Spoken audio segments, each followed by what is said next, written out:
Nos acompaña en esta oportunidad Antonio Isaconte, amigo de muchos años, soy ministro de Energías y Minas.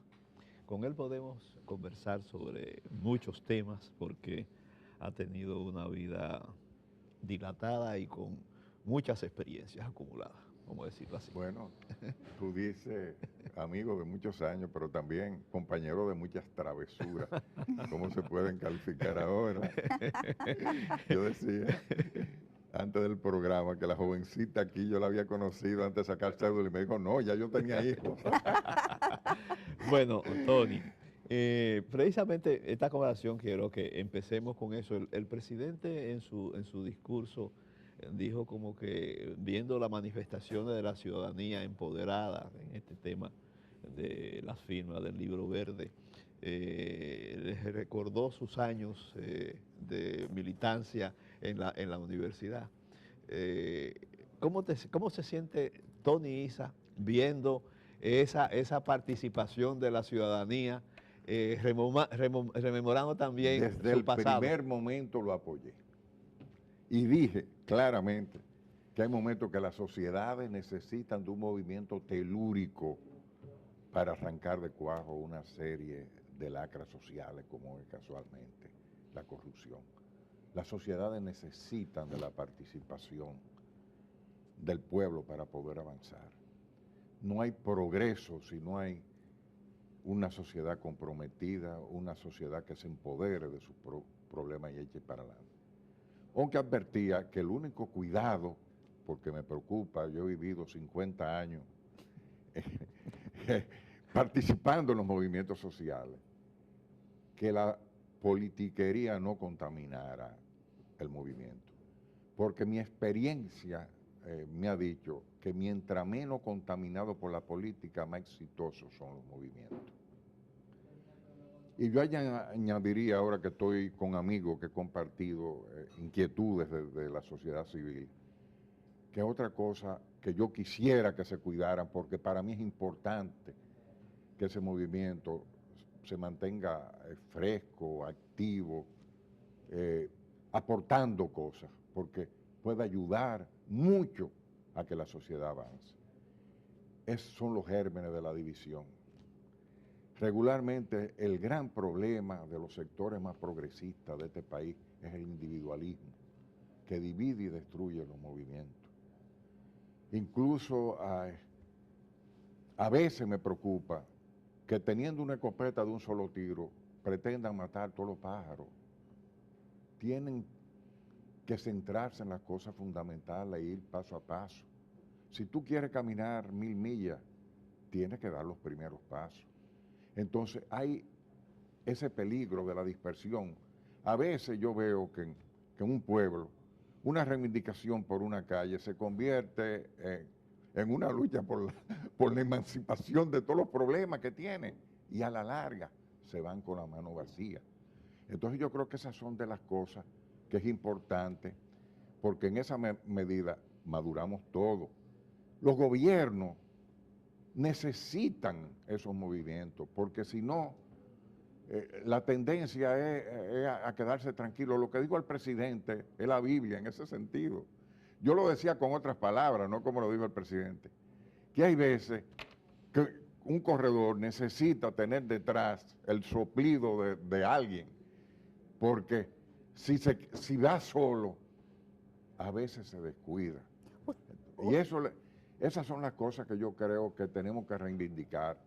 Y yo creo que podemos avanzar y tenemos la oportunidad porque le voy a decir, yo conozco en la intimidad del gobierno y sé lo receptivo que es el presidente para oír los problemas sociales. Ahora, al presidente no se le puede pedir que se precipite en nada, él mismo lo ha dicho. Él una vez, en una reunión con periodistas, dice, yo soy de mecha larga, no de mecha lenta, yo reflexiono las cosas, pero tomo las decisiones. Y cada vez que ha tenido que tomar una decisión, la ha tomado por el camino correcto. Incluso yo creo que lo que tenemos que hacer es ayudarlo. Lo mismo que con el procurador, es un muchacho joven. Óyeme, vamos que él se sienta que tiene un apoyo, pero no solamente que tiene un apoyo, pero que también hay gente empujándolo, porque eso le va a permitir actuar como se debe actuar. Necesitamos rescatar la confianza. Esas 312.145 firmas que hasta la semana pasada se entregaron allá los libros verdes en el Palacio Nacional, reivindica no solamente no a la impunidad, sino que de manera expresa solicita la constitución de una comisión que sea integrada por fiscales independientes, monitoreada por las Naciones Unidas. Se ha dicho que no es posible hacerlo porque no es facultad del presidente. Sin embargo, el artículo 373 del Código Procesal Penal, el artículo 417 de la Ley Orgánica del Ministerio Público, sí facultan al presidente para tomar medidas de esta naturaleza. Incluso el Consejo Superior del Ministerio Público tiene esa potestad. ¿Cuál es la opinión de Antonio Isacón, de un político de dilatada carrera en torno a este tema? Mi opinión, bueno, la opinión que yo he oído de los técnicos, incluso comprometidos y que ven con simpatía este movimiento, que esa no es una potestad del presidente. Y que en un país a donde nosotros hemos estado luchando de la sociedad civil por disminuir lo que es el presidencialismo, no se le puede pedir al presidente que haga lo que constitucionalmente no es su facultad. Eso es facultad de otro organismo. Aparte, te estoy hablando, porque yo no es que manejo estos temas con la propiedad de vida, te estoy hablando de gente en que yo confío. Y me han dicho, además eso no ha funcionado en ninguna parte del mundo. ¿Tú sabes para mí cuál es el fiscal especial más importante? El movimiento. Si el movimiento se mantiene virgen, si no se deja contaminar por la politiquería, si se mantiene fresco, presiona, con un presidente como que tenemos y de la manera que ha ido actuando la Procuraduría, yo creo que nosotros podamos cambiar todo lo que ha sido la historia en esa materia. Pero es que este es el único país donde no hay un solo detenido y aunque decimos que tenemos especiales condiciones en las negociaciones con Brasil, sucede ya que en los otros países la justicia ha actuado, los fiscales independientes, inclusive en algunos países con comisiones reforzadas por Naciones Unidas, mira, ya han actuado. Es posible que tuvieran en sus manos más pruebas. Que yo te voy a decir, yo creo que lo que está haciendo el procurador va por buen camino. Y si tú te pones a analizarlo con frialdad, vas a ver todos los pasos que está teniendo. Hay una cosa que yo dije antes del presidente, y por eso me atrevo a repetirla, que yo dije también, mira, tengamos cuidado, tenemos que hacer esto sin prisa, pero sin pausa. Porque si presionamos demasiado y va a la justicia un expediente mal instrumentado, se nos puede caer como ha pasado con muchas cosas aquí y eso tenemos que evitarlo. El otro tema, qué bueno que tengamos, ¿cuál es la situación del país?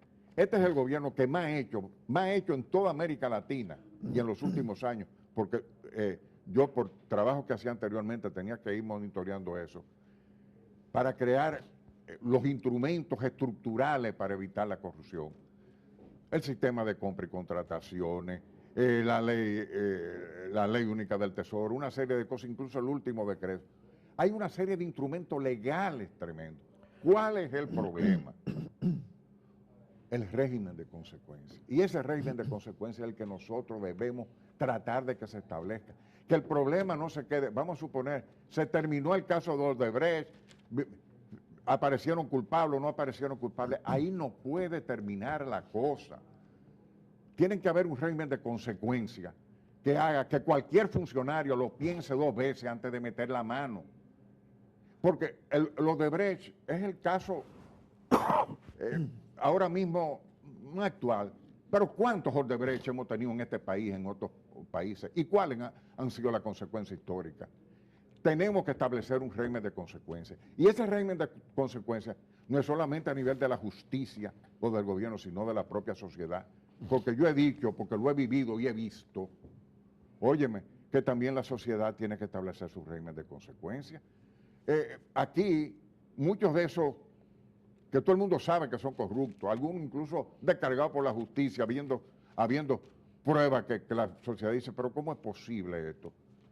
Que se pasean por ahí, van a los clubes y lo aplauden, hasta quieren declararlos héroes nacionales. Óyeme, yo creo que, por ejemplo, en esas manifestaciones tiene que caber todo el mundo, porque yo creo que quede verdad. Oye, pero hay gente que yo quisiera que los organizadores le dijeran, oye, por favor, ven, que tú tienes cabida aquí, pero ponte un letrerito por lo menos que diga corrupto arrepentido. Señores, tenemos que crear un régimen de consecuencias. Si todo este movimiento nada más se queda en Odebrecht y en esta cosa, la sociedad no habrá avanzado lo que tiene que avanzar. Tenemos que ir mucho más allá, construir estructuras, fortalecer los instrumentos judiciales y del gobierno para establecer régimen de consecuencias para todo aquel que delinca.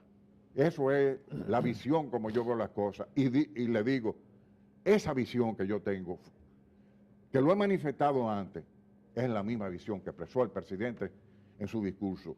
Pero además, yo, conociéndolo en la intimidad, sé que es abanderado de esas ideas y que va a hacer todo lo posible porque el país avance en esa lucha. Estamos a la espera hoy de la decisión del juez que tiene a su cargo el expediente de Odebrecht se homologue o no. Y también estamos a la espera del informe de la comisión especial que hizo el presidente para conocer sobre la licitación y la adjudicación de Odebrecht. ¿Cuáles son las expectativas de Antonio Isa Conde sobre homologación informe? Bueno, yo espero que se homologue un acuerdo como eso, porque eso nos daría posibilidad de avanzar más rápido en esta cosa, porque yo voy a lo estructural. Lo que queremos es que caiga quien caiga. Para nosotros, extirpar esto es de raíz, porque podemos cortar perfectamente la hierba y dejar las raíces y sale de una vez.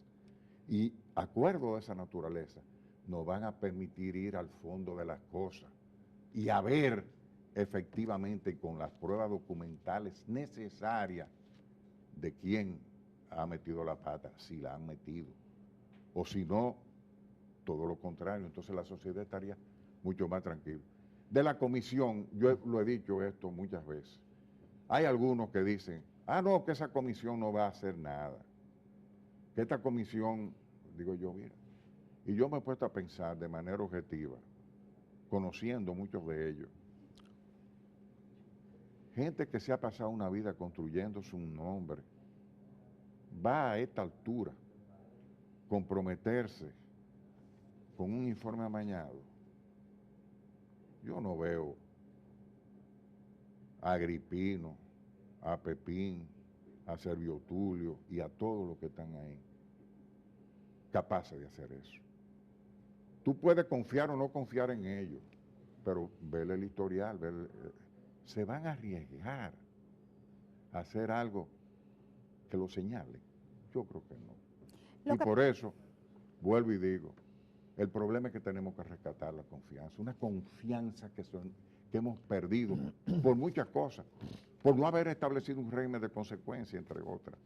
Pero esta es nuestra oportunidad y tenemos que apoyar todo lo que está caminando. Ahora, ser críticos si hay un fallo real. No trabajar en base a presunciones y sobre todo a desconfianza preestablecida. No, yo creo que de ahí no va a salir nada. Yo creo que ese es un vendido. Por Dios, tenemos una oportunidad y esa oportunidad tenemos que construirla sobre la base de la confianza y de la vigilancia social. Si nos fallan, entonces nosotros sí lo podemos señalar con el dedo. Pero mientras tanto, construyamos esa confianza. Nosotros queremos hablar con el con el ministro de Energía y Minas de otros temas tan relevantes en este momento para el país, pero quiero puntualizar que se ha expresado no desconfianza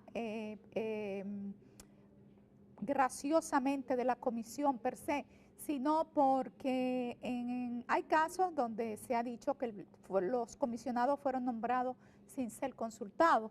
Y en el caso de Monseñor Agripino Núñez Collado, se cuestionó de manera abierta el hecho de que él era miembro del consejo de dirección de una firma que está trabajando con la Odebrecht y que por consiguiente, justamente en la recuperación de la confianza, lo que valía la pena era que él se quedara en la empresa Odebrecht, en el consejo, y que no presidiera la comisión, porque inclusive él podía ser llamado por la justicia a pedirle su opinión. Mire, en Perú, todas las empresas subcontratistas de Odebrecht acaban de hacer un comunicado público desligándose del escándalo. ¿Por qué en el país no hay también en esa solicitud que usted hacía de que si había un corrupto en el Movimiento Verde, al menos se pusiera un letrero de es corrupto? ¿Por qué también por parte de la empresa y del Estado no se toman medidas más institucionales, salvaguarda para generar esa confianza? Bueno, quizá podríamos haber establecido una comisión totalmente,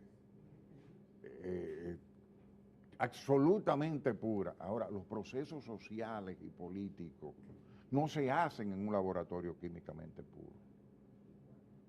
Están sujetos a las circunstancias, a los nombres que se le ocurren a Pero alguien cuando tampoco está en uno contaminado. Y entonces, yo creo que tenemos esa comisión.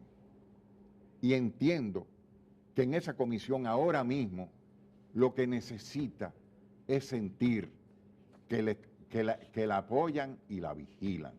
Y en esa medida yo creo que podemos lograr mejores resultados, porque eso es un hecho, eso está ahí, la comisión está ahí, está haciendo el trabajo. Si tú o yo quizá lo hubiéramos elegido de manera distinta, pero ahora yo creo que están haciendo el trabajo y lo que espero es que lo hagan hasta su última consecuencia y que ese mandato y ese deseo del presidente de que caiga quien caiga, se cumpla cuando se analice este caso hasta sus últimas consecuencias. El ministro Isaac Conde ha sido vehemente en la defensa de las plantas de Punta Catalina por los aportes que va a significar en el sector eléctrico y los beneficios que puede aportar. Sin embargo, uno se pregunta, frente a los aportes que va a hacer, ¿es defendible hacer una gran inversión cuando el 30% de la producción se va a desperdiciar? Óyeme, yo viví ese proceso. Mira, Punta Catalina es un hecho, independientemente de la investigación de lo que... Punta Catalina está ahí con una inversión grandísima del sector público. Y es una planta que va a producir un resultado para el país. Yo viví los orígenes de eso. En la transición, en el primer gobierno, el presidente hizo esfuerzo extraordinario por conseguir plantas de gas. Vinieron ofertas. Yo participé en reuniones con empresarios extranjeros que venían respaldados hasta por sus embajadas a ofrecer plantas. Y uno estaba feliz. Y a la hora de aparecer el gas, no apareció. Acercándose el día de la toma de posesión, todavía habían ofertas que llegaban incluso de inversionistas locales. Tengo el problema solucionado en 6 meses. Y cuando estábamos discutiendo el tema, tengo el problema solucionado. No hubo solución. Entonces hubo que buscar la solución que se tenía a mano. Había que trabajar con carbón, con plantas de alta tecnología. Entonces, esas plantas están aquí, ya se han hecho. Independientemente de cualquier problema que tenga que ver con la licitación o con lo que fue. Las plantas están ahí, hay que terminarlas. ¿Por qué? Desde el momento que esa planta entre, porque es una planta eficiente, automáticamente va a estar entre las primeras en despacharse. Eso en idioma eléctrico significa que las más eficientes son las que primero entran. Y después, en la medida que el sistema va demandando más electricidad, van entrando las menos eficientes. Pero ahora mismo, la más ineficiente, la más contaminante, están trabajando porque necesitamos electricidad. Desde el momento que esa planta entra, estas saldrán del sistema. Y tendremos una matriz mucho más barata, pero menos contaminante, porque las emisiones que puede hacer esa planta, que es de última generación, son mucho menores que toda la planta que va a sacar. Y estoy hablando de las plantas formales del sector. Pero, ¿para qué hablar de todas las planticas que tenemos en nuestras casas, en nuestras industrias y lo contaminantes que son? O sea, pero además eso va a significar para el gobierno 441 millones de dólares de economía que lo pueden usar para salud, para educación, para muchísimas cosas que ahora se está tirando en un barril sin fondo. O sea, lo que nosotros tenemos que ser realistas, no nos dejemos engañar por lo superficial, que las ramas no nos impidan ver el bosque. ¿Qué es lo que hay? La planta, y óigame, la planta no ha comenzado a funcionar y ya han traído beneficios. ¿Sabe cuál beneficio? Si no hubieran existido esa planta y se vencen los acuerdos de Madrid, la licitación no hubieran tenido el nivel que tienen ahora. La capacidad de negociación del gobierno se hubiera reducido. Con esa planta le dio capacidad de negociación al gobierno. Y como esas plantas están ahí, a la hora de la licitación, los precios han sido menores y no han comenzado a funcionar. O sea, que esto es un problema de ganar, ganar, no obnubilarnos con las cosas que no tienen que ver nada con esa realidad, que son esas plantas que están ahí y en las cuales se ha invertido tanto dinero, pero que están llamadas a ayudar a solucionar un problema nacional. ¿Que con eso vamos a resolver todos los problemas del sector eléctrico? No. Eso es una parte del problema. El problema hay que verlo de manera integral. No. Tenemos que seguir trabajando por la reducción de las pérdidas. Eso. Tenemos que ir trabajando por hacer más eficiente la distribuidora. Tenemos que hacer muchas cosas en materia de transmisión, etcétera. Pero esa es una parte fundamental. Y vuelvo y digo, y es el camino que nos va a abrir la puerta para hacer otras cosas. Ya estamos trabajando seriamente la disminución de la pérdida. Esto implica inversiones. Pero por cada punto que se disminuyan las pérdidas hay que invertir más de 50 millones de dólares mejorando líneas, etcétera. Ese dinero ya está en el presupuesto nacional, pero desde el momento que entre Punta Catalina tendremos disponibilidad para invertir más, si se quiere en eso, aparte de que se puede invertir en otros sectores. Bueno, se nos quedaron muchísimas cosas en el tintero. Vamos a tener que programar prontamente otra entrevista con el ministro de Energía y Minas, don Antonio Isa Conde. Muchas gracias por aceptar nuestra invitación y le despedimos con el acostumbrado cafecito Santo. Gracias a usted. Está muy bueno.